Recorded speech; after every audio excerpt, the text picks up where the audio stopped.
बिस्मिल्लाहिर्रहमानिर्रहीम। Hello viewers, अस्सलाम वालेकुम। Welcome back. This is doctor Abid Sargani. Viewers, आज मैं जो है आपसे एक एक्सपीरियंस जो है अपना शेयर करने जा रहा हूँ। During my internship we have learn a lot about the pet practice. तो आज जो है हमारा टॉपिक होगा कॉमन पेट डिजीज़ेस, जो कि हमने एक्सपीरियंस भी की हुई हैं और उसके बाद जो है रिसर्च बेस्ड भी ये डिज़ीज़ कॉमनली जो है पेट्स में पाई जाती हैं। और ओनर्स की अमूमन जो है ये कंप्लेंट्स आती हैं कि सर हमारी जो है वो कैट को, डॉग को ये डिज़ीज़ हो गई है, ये कंडीशंस हो रही हैं, अब इसमें क्या होगा। तो इसलिए जो है मैंने सोचा कि एक पेट डिजीज़ के बारे में एक लेक्चर बना दूं। तो उस हवाले से जो है मैंने ये लेक्चर बनाया हुआ है कि कॉमन पेट डिजीज़ कौन कौन सी हैं। तो चलिए हम देखते हैं कि कॉमन पेट डिजीज़ कौन कौन सी हैं। आज जस्ट एक ओवरव्यू होगा, उसके बाद मैं पर्टिकुलरली डिजीज़ के बारे में आपको बताऊंगा।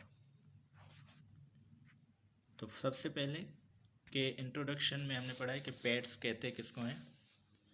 तो पेट्स हमारे पास जो animals which are kept as a source of the companionship and player for the owners, these are called the pets.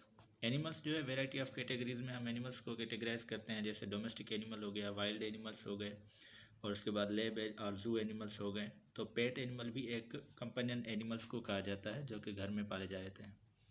तो एक रिसर्च के मुताबिक more than 60% of the western families own a pet.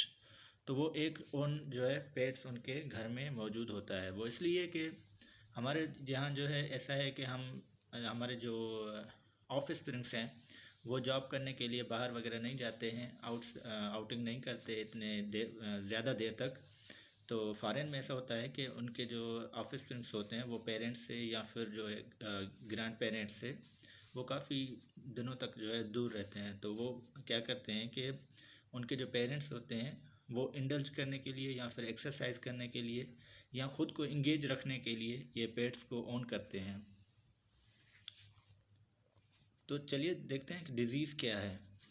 Disease is a term which is can be defined as harmful deviation in the normal anatomy. It means that कोई भी normal जो है deviation हो जाए structure में या physiology of the, physiology means functions of a human, animal or plant body, and produce the some kind of the undesirable symptoms or signs that affects a specific location or organ of the body is called disease.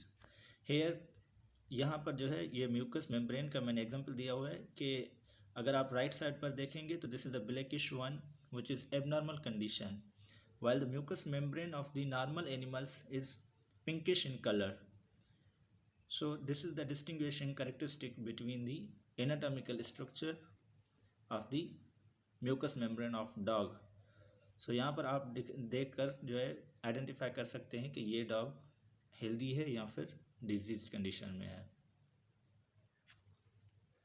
अच्छा, जो हम classification of disease करते हैं वो variety of the based पर करते हैं, उनकी जो है बेसिस पर करते हैं। फॉर एग्जांपल अगर हम on the basis of the origin of disease पर उसकी क्लासिफिकेशन करें तो उसमें 3 कैटेगरीज आ जाती हैं। एक नंबर 1 या तो वो हेरिडिटी होगी, it means that they have the potential of genetic transmission from parents to offspring, and congenital means that it may be transferred at the time of birth or acquired at the later in life after birth.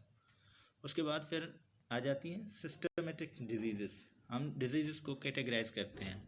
एक होती हैं localised. Localised मतलब कोई specific organ जो है उसमें affected होता है, while in generalised there might be toxaemia और septicaemia which disseminate the organism or any of the toxins to whole parts of the body.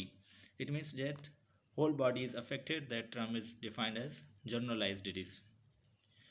Other one is etiological agent. On the basis of etiological or causative agent, we categorize the diseases into 3 groups. Number 1, infectious disease. Other one is contagious, which have ability to be easily transmitted. And then non-contagious diseases. It means that sporadic cases of the disease are reported. Another category of the diseases based on metabolic and endocrine functions. अब metabolic और endocrine functions में 3 categories हैं।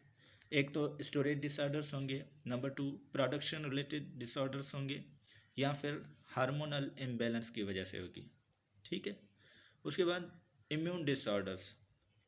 अगर हम metabolic disease के बारे में बात करें तो मसलन स्टोरेज कैसे कि हम सम ऑफ द आर्गन्स जो है वो कुछ आर्गन्स कुछ जो है सब्सटेंसेस को स्टोर करते हैं, अगर उनकी स्टोरेज जो है ना हो या फिर जो है in case of the stress conditions तो वो स्टोरेज जो है डिप्लीशन हो जाती है, तो डिप्लीशन के केस में भी फिर मेटाबॉलिक डिसऑर्डर्स जनरेट होते हैं।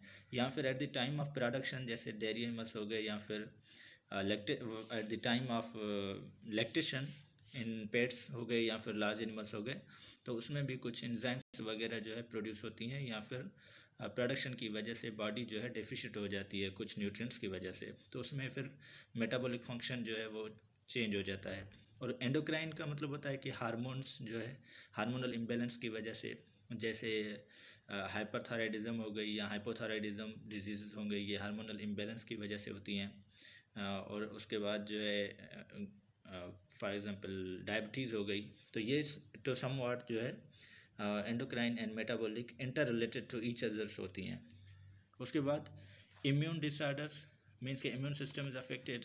अगर हम इसकी बात जो है ब्रॉड कैटेगरी ब्रॉड जो है सेंस में अगर बात करें तो हर डिजीज़ में इम्यून सिस्टम हमारा एनिमल्स का जो है वो कंप्रोमाइज़ होता है, लेकिन स्पेशली अगर हम बात करें तो इम्यून डिसऑर्डर्स जो जनरेट होते हैं वो type 1 to type 4 hyper sensitivity reactions of the body की वजह से भी हो सकते हैं।